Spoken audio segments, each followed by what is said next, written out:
Guys, tell me that's not starting to look like a cabin. Well, welcome back, folks.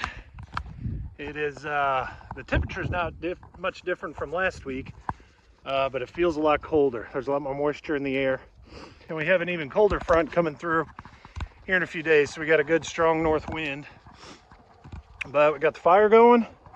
Got 2 posts that I think were pre-cut close enough. So that means, you know, I'm gonna get the last 2 cut, and then I'll go to setting skids up and seeing what everything looks like.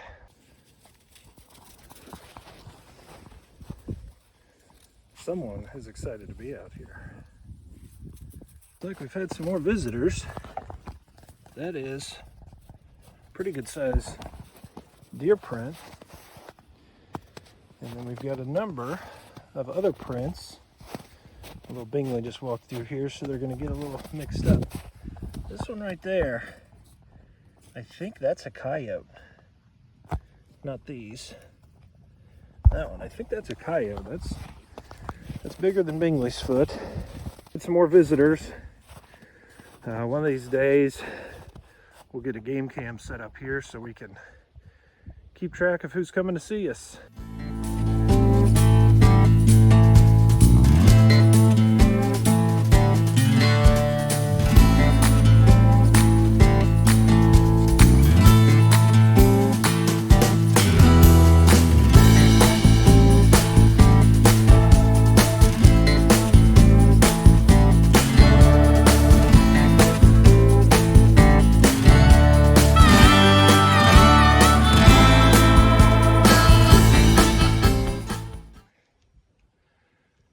Taking a few minutes here by the fire to warm up. Didn't take long of sawing to get warm enough to lose my outer layer, and it didn't take long after I got done sawing to start to cool off. We got post number 15 cut. I had to shim it a little bit too, but it should be right there at level. So I'm going to cut post number 16 here in a few minutes, and then I'll go to setting up skids and seeing how close we are again. I feel a lot better about it this time, but only time will tell. So I'm just gonna sit here for a few minutes, warm up, and then go get back to work.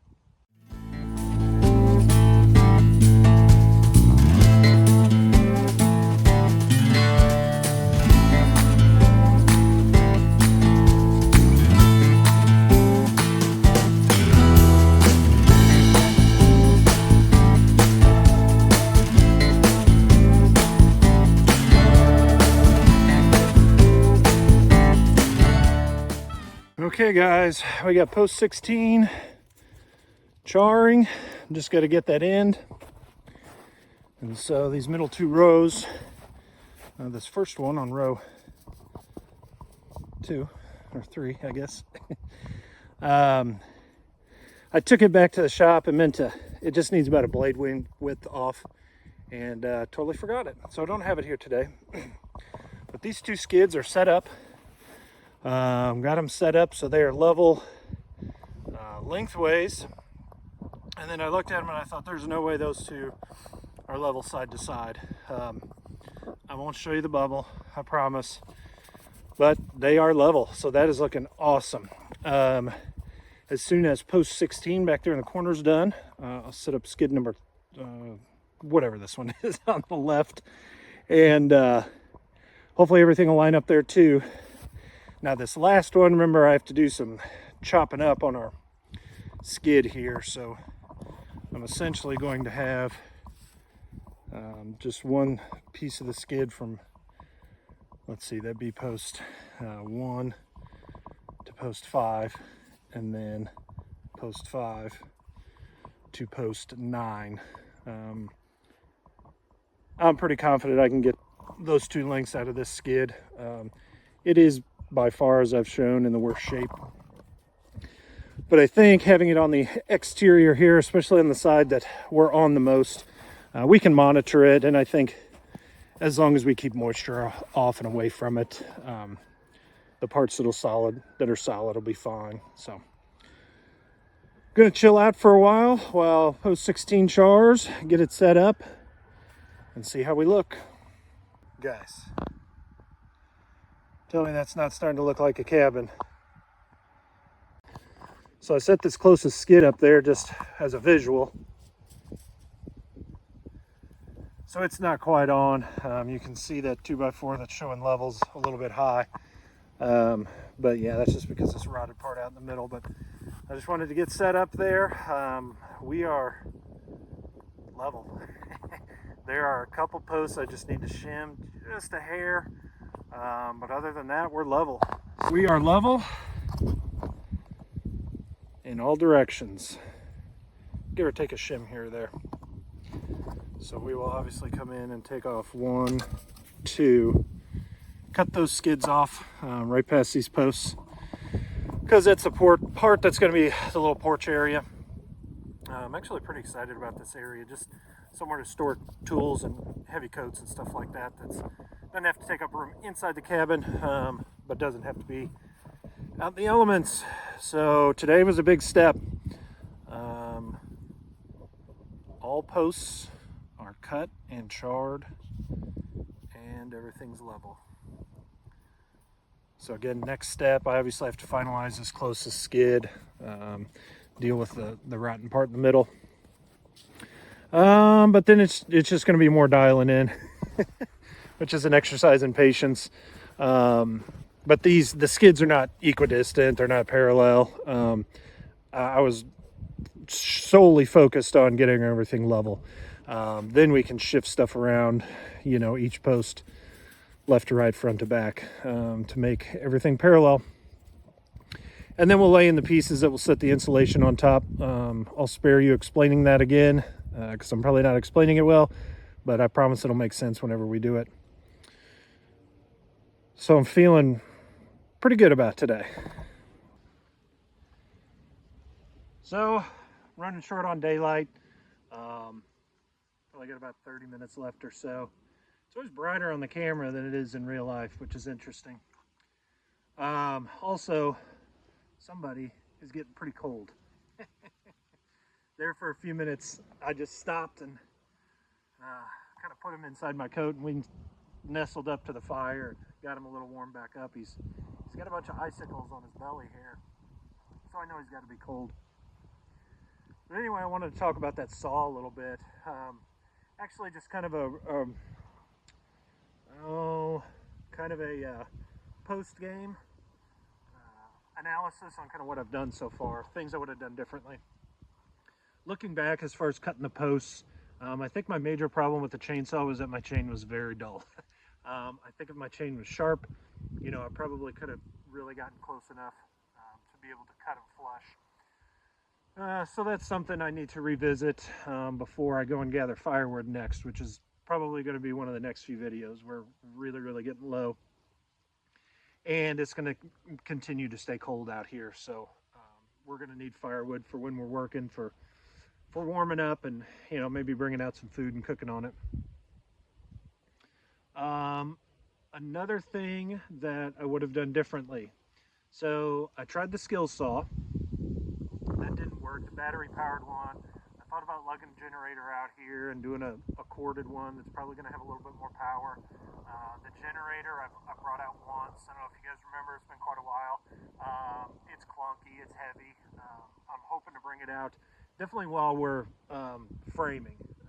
I do have an air compressor and a framing gun that I plan to use. I know a lot of guys still like to swing the hammer. I don't, and I have the tool. So with the skill saw not working, I decided to just go back to that handsaw. Now that handsaw, I can't even tell you what brand it is. It was one I got from my dad, which is interesting. I got a number of woodworking tools from Dad, and he was never a woodworker, carpenter. He would never claim any of that. My dad and his whole family, all car guys, all mechanics. My dad built cars for a number of years. My uncles were mechanics and bodywork guys, always in the mechanical. So yeah, I got a couple like the old school miter boxes, that saw, a couple other saws. And like I've said before, from the day I bought my chainsaw, which has been years ago, I haven't picked that saw back up. And so you could probably see there's a lot of rust on it. I did notice that, especially in that one spot where I got the rust worn off, that's when it really started to cut a lot better. Probably should have taken it in somewhere and got it professionally sharpened, but it did the job. It's good exercise. It's definitely an exercise in patience. Um, I remembered when using those saws on something big that if you just set the saw flat and go, it just seems like you don't make any progress. Where if you work your angles back and forth, it seems to cut into the wood quite a bit better. Um, so yeah, and then it wasn't until actually before today I considered bringing it out today. I was laying in bed the other night and I realized I am a big dummy.